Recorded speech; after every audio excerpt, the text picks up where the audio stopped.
የሚታወቀው እንግዲህ የጉባ ላፍቶ ወረዳ ትምህርት ጽሕፈት ቤት 1 ደርዘን ደብተር እና 3 እስክሪብቶ ለአንድ ተማሪ በሚል መሪ ቃል እየተንቀሳቀስን ያለ ነው።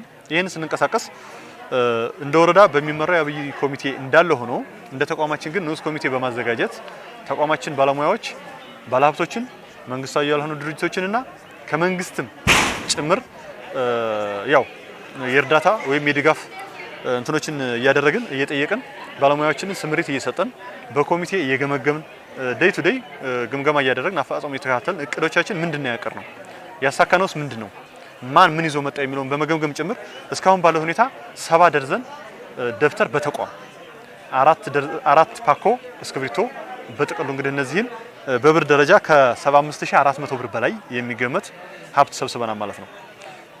በምግብ ራስን መቻል ወይም ደግሞ የተማሪዎችን ደብተር ቁሳቁስ በገንዘብ ይሄንን ተመነን ካቀረብን ከ15000 ብር በላይ በጥሬ ገንዘብ እጃችን ላይ ሰብስበን ይዘናል ማለት ነው። ከ15000 ብር በላይ በጥሬ ገንዘብ እጃችን ላይ ይዘን ይሄንን ጥሬ ገንዘብ ለምንድነው የሚለውን ነገር በኮሚቴው እየተነጋገርን ለቀጣይ ድጋፉን የምንቀጥልበት ሁኔታ ነው የሚኖረው ማለት ነው።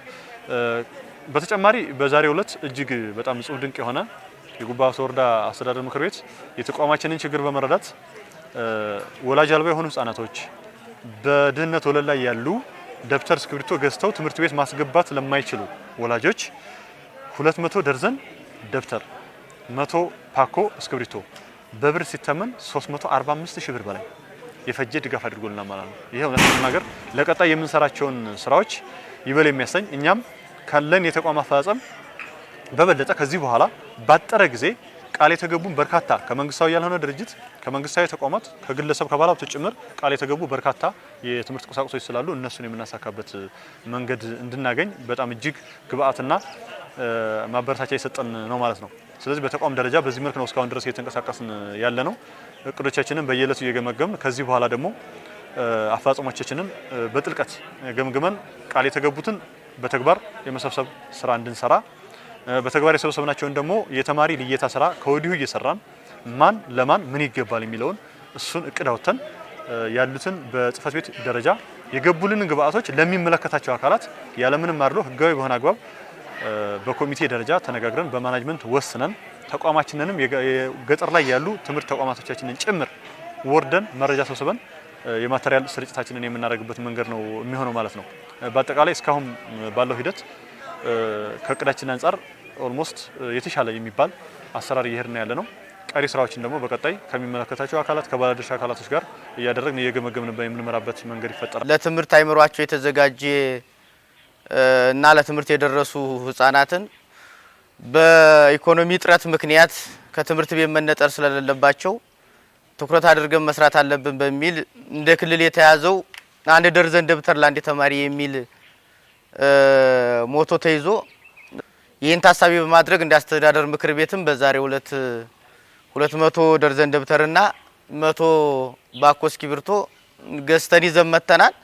ይሄ በቂ ነው ብለን ሳይሆን ነገር ግን የቴክኒክ ኮሚቴዎቻችን ዘርፈ ብዙ ስራዎችን እየሰሩ ስለሆነ ለነሱ ሞራልም የሚሆን ማነቃቃት የሚችልና ተቋማትም ይሄን ታሳቢ በማድረግ ለአንድ ተማሪ 1 ደርዘን የሚለውን በተቋማዎቻችን አቅም በሰራተኞቻችን አቅም በባለ ሀብቱም ጭምር አቅም ተሰባስቦ በተለይ እንደ ወረዳችን በኑሮ ምክንያት የኑሮ ችግር ገጥሟቸው ከትምህርት ገበታቸው የሚፈናቀሉ ተማሪዎች እንዳይኖሩ ትኩረት ሰጥተን ለመስራት ታሳቢ ያደረገ ነው።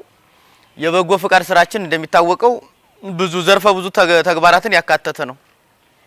ለምሳሌ መኖሪያ ቤት ችግር ተፈናቅለው በኢኮኖሚ ችግር እየተሰቃዩ ያሉ የመኖሪያ ቤት የሌላቸውና የኪራይም የመክፈል አቅም የሌላቸውን የማህበረሰብ ክፍሎችም ጭምር እነሱን ታሳቢ አድርገን በአቅማችን ልክ ለመስራት ጥረት እያደረግን ያለንበት ሁኔታ ነው ያለው።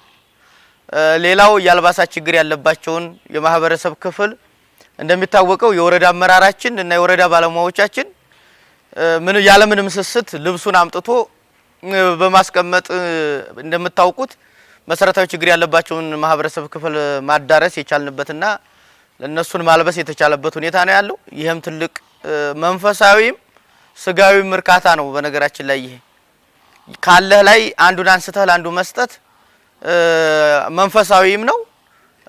ለህሊናህም እንደ ህሊና ቆመ ስታየው መልበስ ያልቻለ ሰው አልብሰ ስታይ ትልቅ ስኬት ነው፣ ትልቅ ደስታ ነውና ይሄ እየተደረገ ያለበት ሁኔታ ነው ያለው። ሌሎች ዘርፈ ብዙ ስራዎችም ጭምር በዚህ ጎን ለጎን እየተሰሩ ጉልበት የሌላቸውን ከዩኒቨርሲቲ የመጡ ተማሪዎች፣ ወጣቶች በጋራ በመሆን የነዛን ሰዎች የገንዘብ መሰረታዊ ችግር ያለባቸውን ያረም ስራ ሊሆን ይችላል፣ ጎርፍ ወደ አካባቢያቸው እንዳይገባ መኖሪያ ቤታቸው እንዳይፈናቀል የመቀልበስ ስራ ሊሆን ይችላል፣ ሌሎች እርጥበት እቀባ ስራዎች ሊሆኑ ይችላሉ። በየአካባቢው ንቅናቄ ተፈጥሮ ትኩረት ተሰጥቶ እንዲሰራ ታሳቢ ማድረግና ይህን ንቅናቄ በይፋ ለመጀመር ታሳቢ ያደረገ መሆኑን መታሰብ መቻል አለበት። የማህበረሰብ ክፍላችንን በተለይ መረዳዳት ቢኖር ሁሉም ቢተባበር